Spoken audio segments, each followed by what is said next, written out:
बिस्मिल्लाहिर्रहमानिर्रहीम।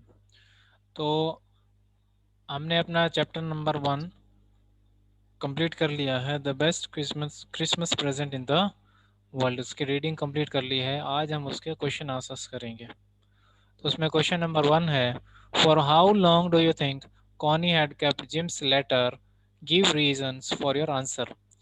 पहला क्वेश्चन है कि कॉनी ने कितने समय तक जिम के लेटर को अपने पास में रखा। और स्क्रीन पे आई है। तो इस फर्स्ट क्वेश्चन का आंसर है, Connie kept Jim's letter for a long period of time. काफी लंबे समय तक कॉनी ने जिम का लेटर अपने पास में रखा था।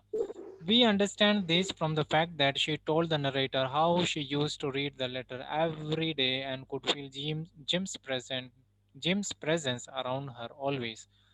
तो जब उस औरत ने, मिसेस मैकपर्सन कॉनी ने हमें ऑथर को बताया कि मैं ये लेटर तुम्हारा रोजाना पढ़ती थी, वो उस ऑथर को क्या समझ रही थी, जो व्यक्ति उसके पास में आया था, लेखक, उसको समझ रही थी कि जिम है। तो वो जिम समझ करके उसे बात बता रही थी कि मैंने काफी समय से, मैं रोजाना तुम्हारे लेटर पढ़ती थी और मैं ऐसा महसूस करती थी कि तुम मेरे ही पास में हो।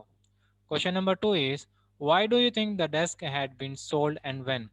आपको क्या लगता है कि वो जो मेज बेची गई थी, वो क्यों बेची गई थी और कब बेची गई थी। इसका आंसर है, the roll top desk was put up for sale when the house in which Mrs Jim Macpherson lived had caught fire. जब घर में जिसमें जिम मैकपर्सन की बीवी रहती थी, उस घर में जब आग लग गई थी, तब हो सकता है कि उसको बेच दिया गया हो। And she was taken to the Burlington House nursing home. जब उस कॉनी को, जिम मैकपर्सन की बीवी को, जब घर में आग लग गई थी, जब उसको हॉस्पिटल में शिफ्ट कर दिया गया था, तो उस समय हो सकता है कि ये डेस्क को बेच दिया गया, इसलिए बेच दिया गया हो क्योंकि उस घर में आग लग गई थी। Most of the things got burn and were put up for sale thereafter. और उसके बाद में कई सारी चीज़ें जल गई थी और उसके बाद में जो है कई सारी चीज़ों को बेचने के लिए रख दिया गया था। So the next question is question number 3. Why do Jim and Hans think that games or sports are good way of resolving conflicts? Do you agree? वो उस लेटर के अंदर लिखा हुआ था कि जिम और हैंस वुल्फ, और जब आपस में मिले थे तब उन्होंने ये बातचीत की थी कि खेल जो है ये आपस के झगड़े मिटाने के लिए काफ़ी है, यानी कि खेलों से ही हमारे आपस के झगड़े जो है वो मिट सकते हैं। क्या आप इस बात से एग्री करते हैं? इसका आंसर देखो, Jim and Hans thought that games और sports are good ways of resolving conflicts because no one lays down their lives in matches. ऐसा उन्होंने इसलिए कहा था क्योंकि मैच, जो हम ये खेल खेलते थे, इस खेल में जो है कोई भी आदमी मरता नहीं था, किसी को भी अपनी जान नहीं गंवानी पड़ती थी। इसीलिए उन्होंने ऐसा कहा कि खेल जो है, अब अगर हमें झगड़ा खत्म करना हो तो उसकी जगह हम खेल खेल करके अपने झगड़े को खत्म कर सकते हैं, क्योंकि उसमें कोई मरता भी नहीं है। Neither do children become orphans. कोई भी लड़का या लड़की जो है वो अनाथ नहीं होती। Nor do wives become widows of martyred soldiers. शहीद हुए सैनिकों की बीवियां जो है वो विधवा नहीं होती है, अगर मैच खेल करके हम जो है अपने झगड़ों को मिटा लें। Both Jim and Hans were of the opinion that war only leads to death. Jim और हैंस दोनों ही इस बात को मानते थे। उनका ये मानना था कि वॉर यानी युद्ध जो होते हैं, ये कहाँ जाकर के ख़त्म होते हैं, ये सैनिकों की मौत पे जाकर के ख़त्म होते हैं। Conflict and devastation various. और ये हमारे उन झगड़ों को जो है ये और ज़्यादा बढ़ा देते हैं।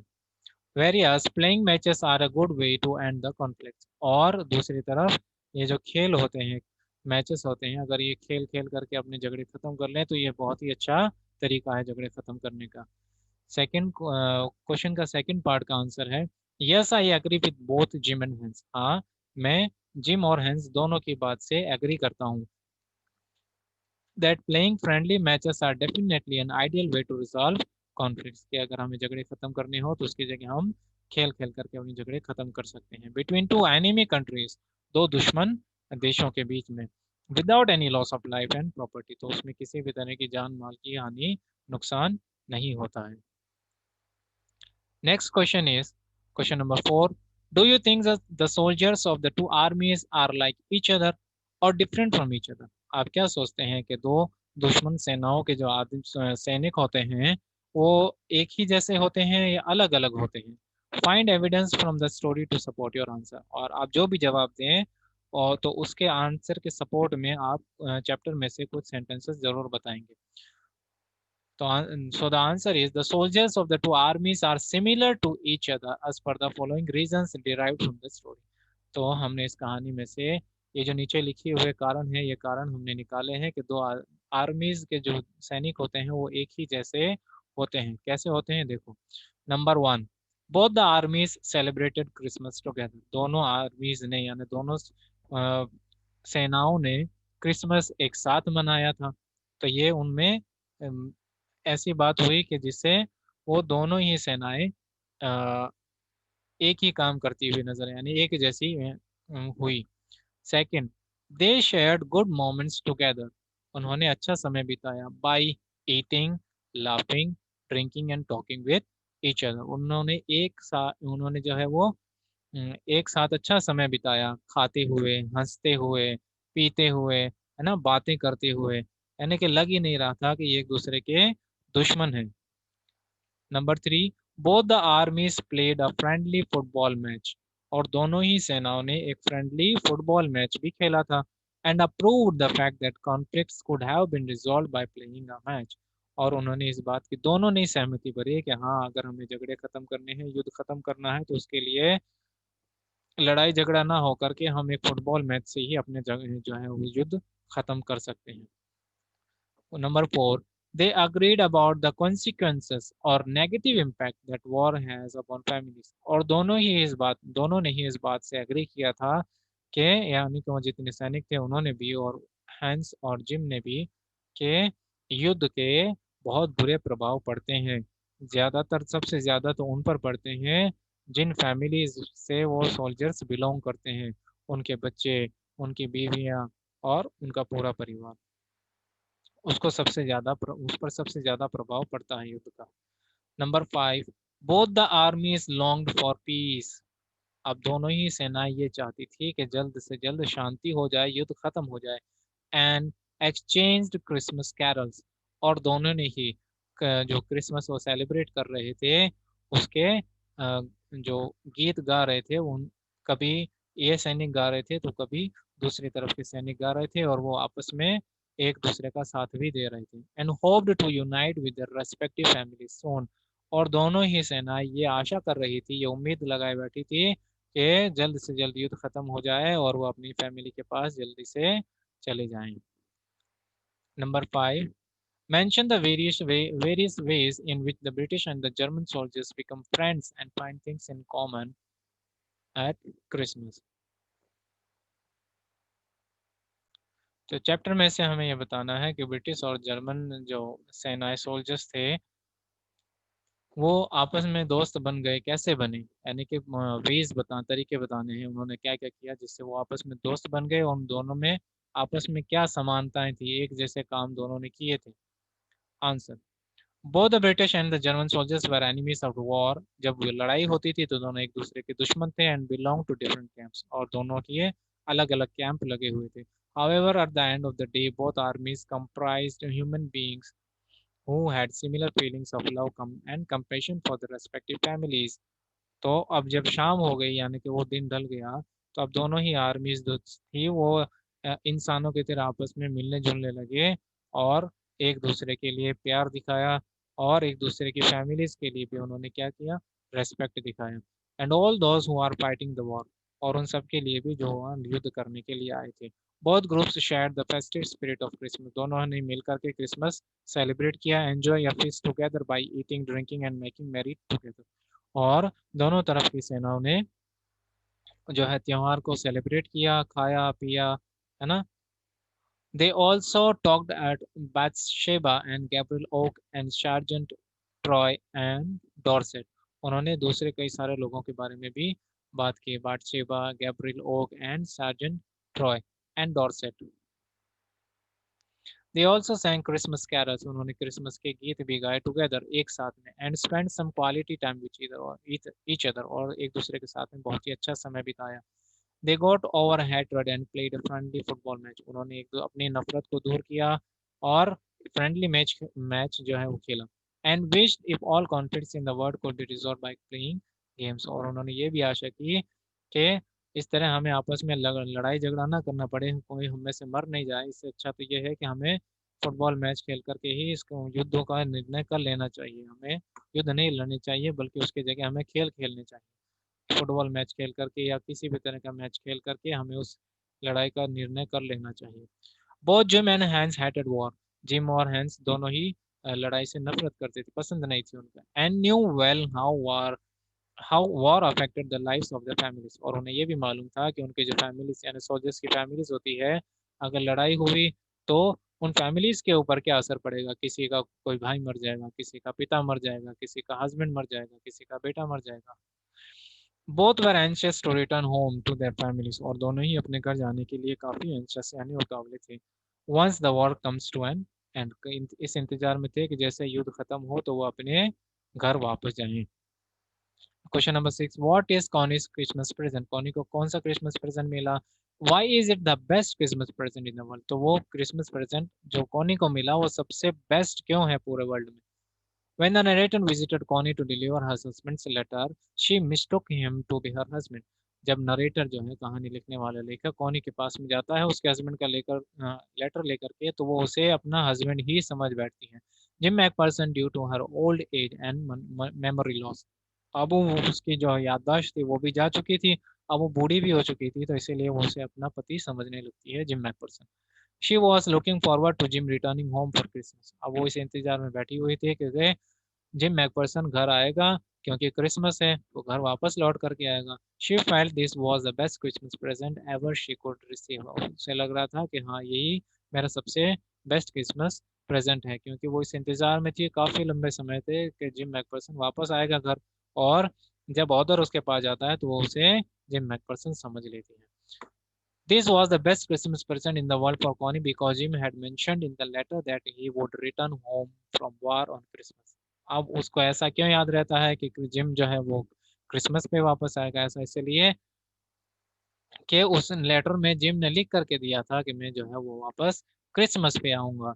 She used to read the letter multiple times in a day to feel her husband's presence nearby, अब वो उस लेटर को रोजाना पढ़ती थी, और एक बार नहीं, रोजाना रोजाना कई बार पढ़ती थी।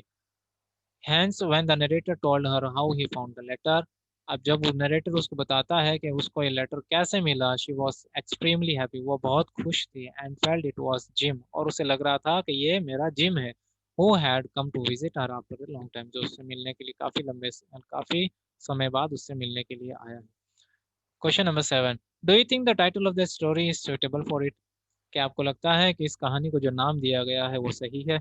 Can you think of any other titles, क्या आप किसी और नाम के बारे में भी सोच सकते हैं जो इस कहानी को दिया जा सकता है। Answer, in my opinion the title of the story is very apt and suits it perfectly, और हमारे हिसाब से तो कहानी का जो नाम दिया गया है ये बिल्कुल सही है और उसको बिल्कुल सही से सूट करता है। The festive spirit of Christmas prevails through out the story, क्योंकि इस पूरे कहानी में क्रिसमस का जो त्योहार है उसके बारे में बात की गई है। It clearly mentions how the waiting troops longed for piece, sorry, it clearly mentions how the warring troops longed for piece, इसमें बताया गया है कि कैसे वो युद्ध करने वाले जो सैनिक हैं वो जो है वो इंतजार कर रहे हैं कि कब युद्ध खत्म हो जाए और कब शांति हो जाए। And had a strong desire to return home safely to their respective families, अब वो अपनी फैमिली से मिलने के लिए इंतजार में है कि वो यहाँ से सुरक्षित जो है युद्ध खत्म होने के बाद सुरक्षित अपने घर चले जाएं। दे shared a wonderful moment together by sharing food, उन्होंने अपना एक अच्छा समय बिताया एक साथ बाय शेयरिंग फूड, अपना खाना जो है वो एक दूसरे से बांटा, drinks and talked to their hearts content, और उन्होंने खाना खाया एक साथ में, पिया और बातें भी की, और एक अपनी जो है वो दिल की बातें एक दूसरे से शेयर की। And played a football match among themselves, और आपस में ही उन्होंने एक फुटबॉल का मैच भी खेला। However, when the narrator goes to visit Connie along with the letter written by her husband Jing McPherson, और जब नरेटर वो लेटर लेकर के कॉनी के पास में जाता है, जो उसके हस्बैंड ने उसे लिखा था, जिम मैकपर्सन ने उसे लिखा था, she presumes the author to be her husband, वो देखती है कि ये ऑथर नहीं है, ये उसका हस्बैंड है, ऑथर का अपना हस्बैंड समझती है। And thanks him for gifting her the best Christmas present ever, और वो उसको थैंक्स करती है कि उसने वो जो है क्रिसमस का सबसे बेस्ट प्रेजेंट उसको दिया है। सम सुटेबल टाइटल्स कुड बी, अब और दूसरे जो सुटेबल यानी इस चैप्टर के लिए हम दूसरा नाम अगर कोई दे सकते हैं तो वो ये दे सकते हैं, the best Christmas gift, Christmas का एक सबसे बेहतरीन तोहफा, या हम ये नाम भी दे सकते हैं, and when a Christmas wish comes true, या हम ये भी दे सकते हैं कि ये हमारी एक इच्छा जो है जो क्रिसमस पर पूरी हो गई, यानी या हमारी एक क्रिसमस की जो है इच्छा वो पूरी हो गई। तो ये हैं आपके चैप्टर नंबर 1 के क्वेश्चन आंसर्स, आप अपनी स्क्रीन पे देख सकते हैं। ये जब आप इसको नोटबुक में लिखेंगे तो आप इसको स्क्रीन को पॉज कर, वीडियो को पॉज करके ये क्वेश्चन आंसर्स लिख सकते हैं।